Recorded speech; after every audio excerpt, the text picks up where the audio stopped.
Hello everyone, this will be the review of game Lamplight City, and the key was provided by developer.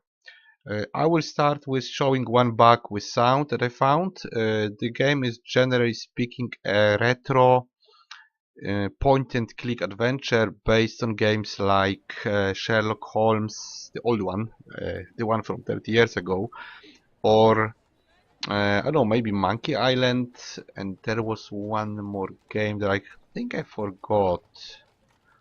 Yeah, I forgot, but there was one more. It's not like King's Quest, it's better. It's slightly better game. It's like, yeah, we can say it's Sherlock Holmes. If I remember the game, I will tell you. So the bug they found is basically where you go back to menu. It has different settings with sound. Generally speaking, there isn't too many settings. So here, music is loud as hell, voice is at full, and sound is at this one. Speech hold is not ticked. It has different options in menu. By the way, you have only options windowed or not. Now if you go to my save, now it has different settings which look like this, right? So it should be, you know, uniform both in game and in menu. I don't know why it's different, like for different users, different settings. I think it's a bug.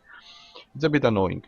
So of course I killed the music. I left some voice because the game is voice acted fully, and sound is low because it's just background sound, some noise of the town that's going on. Right, the languages we have only German and English, that's all we have. Display, I'm not even touching it. It works in Windows, so I'm not gonna touch it, not to break it. At least it has window mode, which is good. So yeah, we have sliders, but they are not uniform with the settings in menu, so this should be one thing. I'm going to show you roughly the gameplay, but I don't want to break too much of the secrets for you, because, well, I could give you a lot of plot twists and spoilers. I don't want to, I just want to show you the game. So basically it is very pixelated. Maybe we go to our house. This is roughly how it looks. I'm here. It's always nice to see. Okay, so we are this guy, this detective. This is his wife, and we can interact with objects. Your book collection has always Like astonished this. me. Heaven help you if you ever decide to move. Yeah, and you can try other stuff. Let's say maybe newspaper. Yes, we can read it if you want. It's very pixelated, by the way. I think it shouldn't be this much pixelated, but it is. And we don't really have inventory. We have save, load, we have map, which we just use to get here, and we have the casebook. The casebook is roughly about the actual case that we are working on. We have some clues, we have suspects, and we have another documents, and it's all kept here. If you find any items, they are also used automatically when we have them in the inventory, so there is less inventory management. It's just point and click, right? You move to locations, from location to location, and that's pretty Don't worry, much it. Miles. I don't watch. It would be nice if you didn't Right. spend the whole time humming. I thought you appreciate. You can interact with objects, and then the character will comment what he thinks about them. Sometimes you find clues, and then you can kind of try to unsolve the mystery, the cases that you are having. And those cases can go different ways, because you may have wrong or right suspect. There's 5 cases from what I know, and the story can be slightly different. You can also have slightly different achievements, whether you do something or not, or how you approach situations. So we can say this is a linear story, at least on the timeline, but it has different branching results depending on your actions. Maybe we choose one more location. I'm not gonna do too much in those locations, but maybe we move somewhere, maybe to the pub. This is a place where you generally get your cases from this lady. This is what usually happens. You hear the sound of the place, which is quite nice. Normally you also have music, but I switch it off. You can't really talk to anybody, Just one of but many you can patrons contribute. get some comments on them. You can get comments on people and comments on All objects, that metal and tubing just to serve a hot like cup this of coffee. and then of course you move to available locations and try to push the story forward. So this is the general location where I should be going. It's more silent here because now we are at home, not in the pub, and we can keep moving, I hope, from location to location. Can Miles, didn't you notice something a bit? right. Quite a few things, actually. His son was just kidnapped, not comforting each other. They're stuck-up rich Okay. people. Miles, you know, this goes deeper. So we are kind of talking to ourselves, and it gives us some clues about what to do, who could be the suspect, but there can be multiple suspects and we can choose the wrong one. At some point we can unsolve the case, or rather say it's unsolvable, or we can try to solve it by giving particular person as a perpetrator, but this may or may not be true. We can also look at stuff more closely and then interact with Kidnapper left the items, child's right? blanket. So in this case there is a lost child and we can check his bed. We can find items in here. We can check the broken window. And then of course we'll get another commentary about the window. Right, we can look closely on the Careful not to broken cut yourself, glass. Miles. And then slowly we can, via dialogues and unlocking clues, documents, just pieces of or objects, we can get to the conclusion who is the perpetrator, who did it, and then we will slowly move to another case. So maybe we'll go through one of the dialogues, maybe with the lady. I want to show you just how the dialogue looks. It's all voice acted. I have some questions for you if you're up to answering them, Mrs. Harris. I'll try my best, Mr. Fordham. Yeah, so this is fully voice acted entirely. Then we go to this screen, and basically if we can use some topic from the start, then we use them, and then eventually when we get more clues or when we talk to other characters, we can unlock more topics in a given conversation. So there is like supposed to be around 50 characters. All are voice acted, and we can talk to them in particular cases and slowly try to find the solution. So I found a button in the bed. I'm gonna ask her about the button and then we'll probably finish. I found this button in your son's crib. Does it look familiar at all? Let's see what she says. Oh yeah, now I can press it because I have this ticked, so I can read slowly and then tick it. No, I don't recognize it. It looks like it came from some cheap coat. Yeah, so she says this is not like not her button. She doesn't know the button, so it might be from the perpetrator. Is that what the ruffian who took my baby was wearing? And that's what she said. That's what I'm trying to determine. Yeah. And yeah, well, I'm not gonna go through everything because I don't want to give you the whole plot That's all or for now, anything. Mrs. Very well. Just showing how it looks. So those are the dialogues. Aside from that, we have those interactions with objects. Sometimes we get a close-up on something. The Harris Yeah, we family can certainly interact has a with nice this. view from which to look. I wonder if they use the balcony to give. Yeah, there are those smirky comments from time to time, and some stuff just is important. Like anything in this room could be important, like tea, It's nice tea to see that service, or maybe there is this I wouldn't vase get can too be close, important. Miles. There is can be something below it, or there might be a piece of information or some document. Let's go to bedroom. Let's try to interact with some places. Like let's see if we can go Who look. in their right mind? No, we can't look there. We can look to the dresser. Can we look to something else? Painting of the city. Probably. Yeah, we can look at paintings. What's in the Wardrobes are wardrobe? usually. Nothing. It looks Clothes like pile? a pile of women. Yeah, there's nothing shady here. Fancy. Okay, nothing at all. This is unclickable. And bed. Oh, another four-post. Yeah, it just says that they are kind of rich, right? Basically, that they have the vacuum cleaner and stuff and clothes and fancy bed. But aside from that, we are not getting here any clues. Alright, I'm not gonna really try to solve it. I just wanted to show you a little bit of graphics and how it looks. So I guess we can now move to the...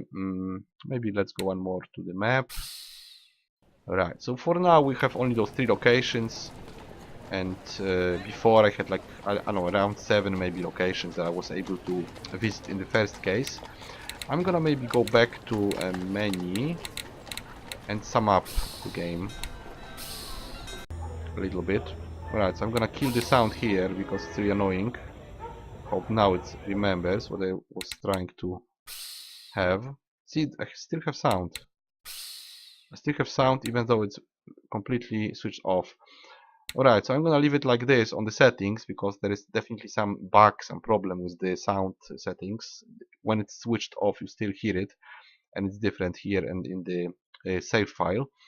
So what can I say about the game? I was actually positively surprised. I very rarely give slack to games that are retro, very old, because I don't really like the fact that old games are remade in 2018 for no real reason, aside from just being retro or being just using it as an excuse to use less resources and make a game using old engine. But in this case, it kind of defends itself. I did like those Sherlock Holmes games many years ago. They had a specific atmosphere and nice graphics. Of course, it was back then. Today, it still kind of defends itself, even though it is pixel art, it is retro, it is without any anti-aliasing or stuff like that, which I would personally prefer. I mean, back then we didn't have graphic accelerators, now we do. So I think we should make use of them. I see absolutely no point of downgrading games or downgrading graphics. I am not a fan of retro stuff. I think the games should be at least, I would say, average looking according to the time when they are made. I'm not asking for a technological breakthrough right now. I'm not asking you to make your game better than the competition or running faster or taking less space or using a new engine, because of course it costs a lot of money. Maybe it's even impossible using computers that we now have. But going backwards, I think it's a very bad idea in general. I am a big, well, I'm to a large extent against this. I think the games should be like stuff that was before or better, not worse. However, the game defends itself with sound. Sound is very good. We have background sound, we have nice voice acting, and we have music, which is done very well. It's also quite long for a point-and-click adventure. It's quite substantial. There is this whole prologue, and then we have 5 cases, which do well. It takes a long time to go through all of it and finding all the clues and reading through all the messages and basically visiting all the locations and talking to everyone. The game also has very typical problem of the entire genre. This is not the problem of this game, this is just the problem of the genre. You can get stuck. Basically, you can get stuck. You cannot find this one drawer with one piece of information that's crucial, and if you don't use any guide, you will just run circles visiting same locations multiple times and finding nothing, which is very frustrating and very annoying, at least for me. That's why I'm not a big fan of point-and-click adventure games. They are very much linear. Even if you have some choices, like here, and you can still get stuck. You can still just not find something. You can click something or click near it, and you will think that it's not interactive, even though it is. Or you will click like broken glass, but you won't click like a piece of cloth lying nearby, and then you will be completely stuck. You won't be able to even leave the location until you click the right pixel. So that's a big problem for those games. There is no system of clues, or at least nothing I know of, or difficulty. So if you get stuck, you get stuck. You just have to look for a solution, because otherwise you'll be running circles. If you, however, look at everything and click the right points on the screen, you will be able to progress. And it is quite, I would say, atmospheric and pleasant to play, going through the story in this nice environment. It's kind of old times, 19th century or something like that. Very much reminds me of the old Sherlock Holmes games. You are also an investigator, a detective. It's also, everything is kind of old school, not really old school, but old times. Well, old school as well, but the times where the game is playing is like they're using horse carriages and those specific lamps and the clothes they're wearing. So it's not really explained when it's going on, but I guess it's something like 19th century or before.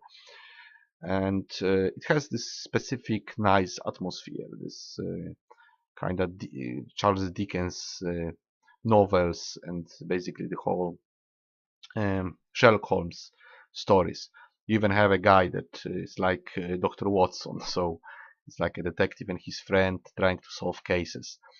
I don't want to talk too much about the plot. Well, basically you are this private investigator who has some issues, like they always have. He has a wife and more issues, probably because of that.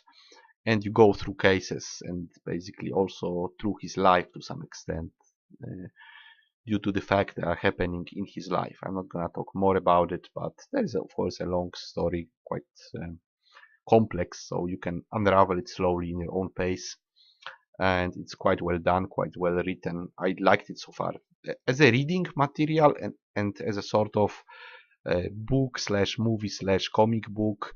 It was okay. It was nice to listen to, nice to read, nice to progress.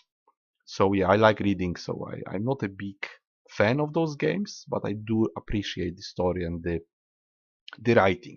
I just don't like the genre very much. I think that point and click adventures are already existing inside other games. Like you can have investigations in Batman games, you can have investigations in Fallout games, right? So I don't see much point of doing a game that is just that is just being an investigator and not having any 3D environment, any environmental puzzles, any combat, any other aspects or leveling or perk system. You just have the story, the dialogue, and this point and click thing. But that's the whole thing about the genre. That's just typical for all the games from the genre, and I can say that this one is doing it wrong. It's actually doing it better because we have those branching results at least. And the graphics are actually okay. I'm not a fan of pixel art, but in this case it kind of defends itself because it's a higher quality pixel art. It's kind of like those old games where back in those days, back in like 90s, those games were like top thing available. Like they were those better point and click adventures, the new ones. They were brand new, and now of course they're very old, but they were really done with care and some artistic value to them, and so is here. It's actually well animated and very well voiced, and sounds are nice. So overall it's a pleasant experience, even though I'm not a big fan of the genre. I'm not a big fan of pixel art and basically old engines. So how many points I would give it? I would give it 7 out of 10 because it's above average, I think, for a point and click adventure. It has really nice content, lots of dialogue, lots of story, and a nice setting. The whole detective story, detective novel is a good idea. So I guess it might be interesting for a specific group of people, for a specific audience, probably only a part of the whole target audience of the genre of the point and click adventure, because not everybody who likes point and click adventures likes detective stories, and not everybody likes point and click adventures, so this might be a narrow group actually. But they will probably appreciate it. It's kind of like reading a detective novel, so with all the graphics and sound, it's a very pleasant experience. It's above average, I would say, even though the graphics are very retro. Overall, it's a very nice package. I actually enjoyed it, even though I don't like the genre. So yeah. What else can I say? Nothing really. I think that'll be it. Can I recommend it? Yes. If you like the genre, I can recommend it. I wouldn't recommend it to people who are outside of the genre, who just like to play a game for general pleasure and generally having fun, just buying a game and playing it. I think there are better games out there in general. But if you're looking specifically for point and click adventure, this is actually a good one. But you must be aware what you're buying. You are buying a very old retro presented game, which is clearly a point and click adventure with branching results. So you can kinda replay it, you can try to make it like 100%, find the actual perpetrator, the real one, and get all the achievements, which is probably gonna add to the replayability and to the gaming time. But this is still a point and click adventure game, so you should expect exactly same thing from all the other ones, right? You're gonna go through it, maybe replay it, and then you will deinstall, because there is just no point to play it again after you do all the achievements, after you actually find all the clues and talk to everybody and go through all cases. It ends. So it's a one-time experience, maybe plus a little bit of hunting for achievements and branching stories, but aside from that, it's just you go through it and it's over. That's why I generally don't buy those games and don't really play them. They are too short for me, usually too expensive. not exactly what I like, but I do appreciate the work done, and if you are into this genre, you will probably enjoy it. So that was Lamplight City. I give it 7 out of 10. This is above average point and click adventure with very nice atmospheric detective novel setting, and I can recommend it to all hardcore fans of the genre who did play old games and who, generally speaking, enjoy this sort of games. So that will be it for the review, and I will see you guys in the next one.